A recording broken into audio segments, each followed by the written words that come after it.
the stillness of the absolute. Before the one God, the world was a chorus.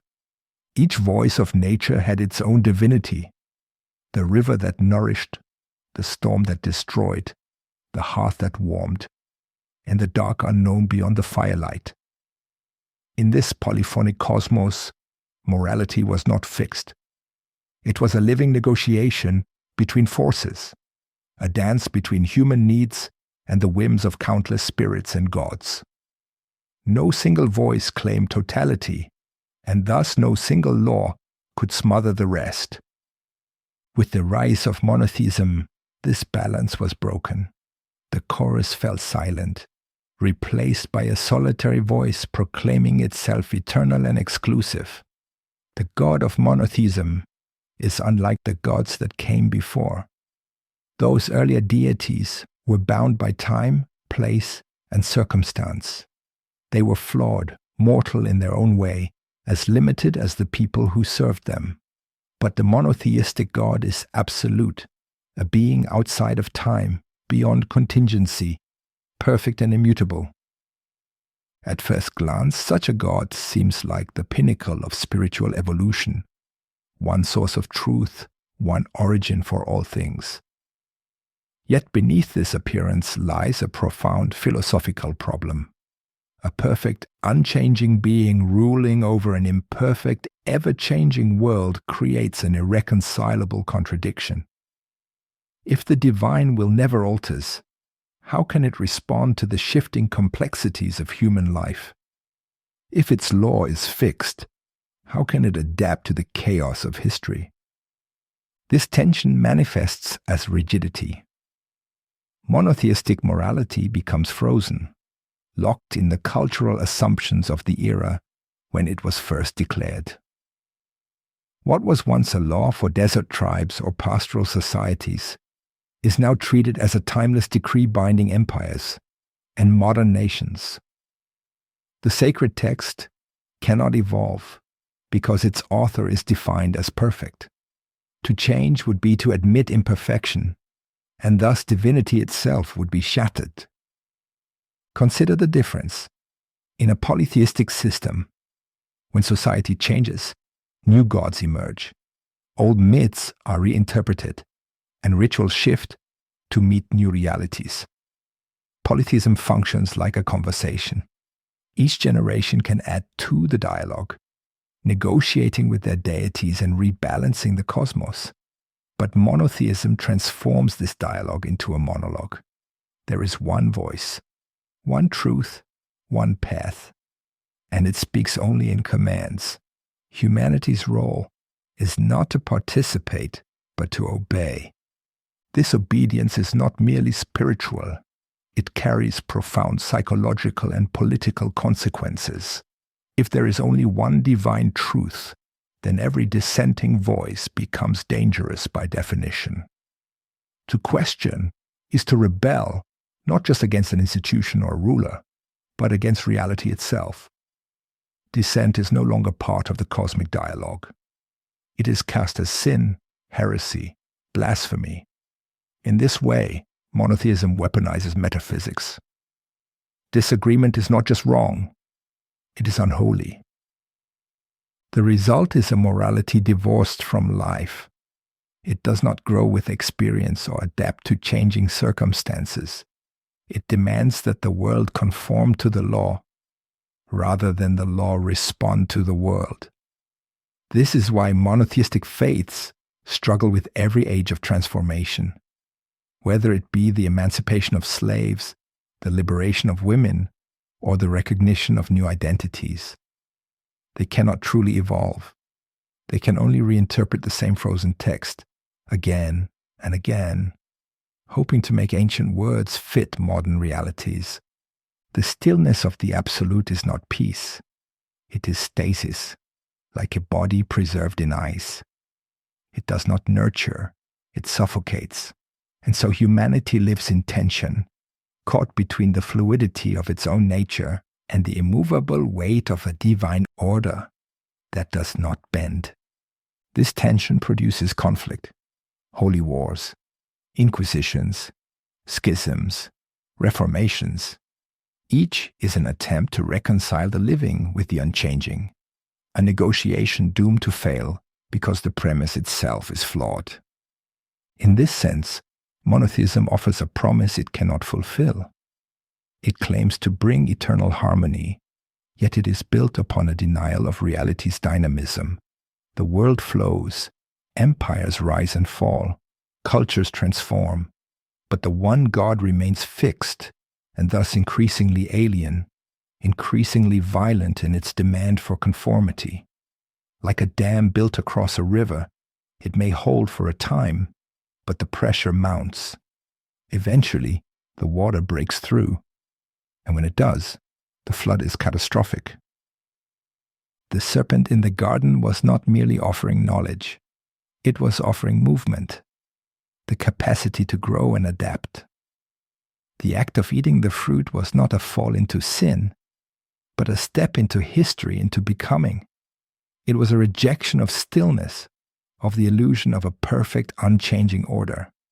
And for that reason, the serpent was condemned. For monotheism to survive, it must silence this truth, that life itself is rebellion, that no static law can contain the ever-shifting reality of existence. The stillness of the Absolute, the Buddhist mirror. The finger that points to the moon is not the moon. Zen proverb. Before the rise of the one God, the world was a mosaic of forces. Rivers, mountains, stars, and ancestors each had their place in a great web of interconnection. In these older traditions, morality was relational and dynamic. It arose from the dialogue between humans and the living world. Nothing was final. Gods could be challenged, rituals could evolve, and wisdom was a path rather than a decree. Monotheism ended this dialogue by enthroning a single, eternal voice. The Absolute replaced the flowing web with a rigid hierarchy of command. Where polytheistic systems reflected the diversity of life, the one God demanded unity, sameness, and obedience. This marked a psychological turning point. Humanity shifted from co-creation with the divine to submission before it. 1. The opening question, the nature of moral vision. What is morality? Is it a list of commands etched in stone, descending from a distant sky? Or is it a living process, shaped by the breath of those who live it? Monotheism answers swiftly. Morality is fixed. It comes from a perfect being beyond time and space. To obey is to be good. To disobey is to fall. Buddhism does not answer at all, not because it has nothing to say, but because it begins with silence and observation. The Buddha did not claim omnipotence. He did not dictate eternal decrees. He looked deeply into the nature of suffering, and from that looking, a different vision of ethics emerged. Thus, the first question is not, "What must I do?" The first question is, "What is happening right now?" The unexamined life is not worth living. Socrates. Who looks outside dreams. Who looks inside awakens. C.G. Jung. 2. The first encounter. Question versus command. Imagine a young seeker standing at the crossroads. To one side stands a monotheistic priest holding a tablet of stone etched with eternal commandments. To the other side sits a Buddhist sage holding only a mirror. The seeker turns to the priest. "What is morality?" The priest responds, "It is obedience. These laws were given by God and do not change. Follow them, and you will be righteous. Disobey, and you will fall." The seeker then turns to the sage. What is morality? Sage. Silent, holding up the mirror. Confused, the seeker presses further. But where are the rules? How do I know what is right? The sage smiles softly. Look deeply. The answer is not outside you. Let us test both claims with questions rather than slogans. If morality is obedience, what grounds obedience when authorities disagree? If morality is inward, how do we prevent self-deception and rationalization? What is the purpose of rules? To preserve order, to cultivate virtue, or to reduce suffering? Can a fixed code map an impermanent world? If it can, how does it adapt without ceasing to be fixed? If the self is not fixed, as Buddhism teaches, who is the moral agent? What continues from intention to consequence? Push further. Suppose a rule forbids an action, but following it increases preventable suffering in a new context, which has priority, fidelity to command or responsibility for outcomes. If you choose outcomes, on what basis do you weigh harms? If you choose command, what justifies allowing foreseeable harm? Hold the question without escape. Carl Jung gives us a way to interpret the tablet and the mirror. The tablet is persona and superego, the face and the frame we present to the world, stabilized by shared rules. The mirror is shadow work and individuation. It forces us to see motives beneath piety, to integrate disowned impulses rather than project them onto enemies. Projection is the hazard of command-first ethics. We confuse the code with our own goodness and cast blame outward. Inflation is the hazard of mirror-first ethics. We mistake insight for exemption. The work is integration, a code that disciplines the persona, and a mirror that reveals the shadow. 3. The crossroads within. Let us imagine that I am the Buddha, speaking not from doctrine but from direct seeing. My words are not commands, nor are they absolutes. They are a reflection, a pointing finger toward the moon, never the moon itself. When I see the seeker standing before the tablet and the mirror, I do not see two objects, but one mind. The tablet represents the craving for certainty, the desire to be told, do this, and you are pure. The mirror represents the deeper path, where one must see clearly, even when what is seen brings discomfort. The seeker asks, what is morality? If I were to answer with words alone, the answer would become another tablet, another stone, a fixed thing. So instead, I hold up the mirror. Look, I say. Not because the answer is within some permanent self, for there is no fixed self to be found, but because the illusion of separation arises from not looking deeply. When you gaze into the mirror, you do not merely see your face.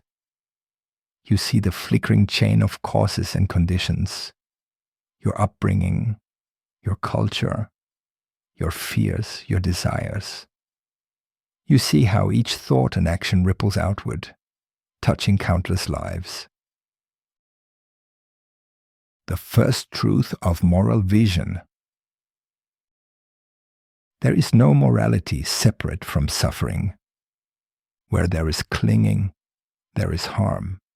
Where there is ignorance, there is harm. Where there is insight and compassion, harm is lessened. The priest offers certainty. Follow these rules, and you will be safe. But safety bought through blind obedience is fragile. It cannot see when a rule itself causes harm, because it is forbidden to question the rule. The mirror offers no safety, only clarity. It does not tell you what to do, it shows you what is. When you see clearly that your anger burns only you, compassion naturally arises. When you see that your enemy suffers as you do, the boundary between self and other softens. This is not a commandment, it is a recognition. Socratic inquiry, the middle way. Like Socrates, I ask questions, not to trap but to free. If your God commands you to kill, will you kill without hesitation? If a law is unjust, will you obey? If two sacred texts contradict, which will you follow? If your own heart urges rebellion, is it sin or awakening? Each question loosens the grip of certainty. Each answer reveals attachment to tribe, to doctrine, to identity. Jungian depth, the shadow in the mirror. Carl Jung speaks of the shadow, the parts of ourselves we refuse to see. The priest's commandments are often projections of this shadow. Thou shalt not is as much about fear as it is about virtue. The mirror forces the seeker to confront this darkness directly. Here is where the real work begins. For until you see your own capacity for greed, hatred, and delusion, you will continue to project them onto others. You will fight demons in the world because you are unwilling to meet the demon within. The danger of each path. Both the tablet and the mirror can mislead. The tablet without the mirror becomes tyranny. Rigid laws enforced without compassion turn people into tools, their humanity erased.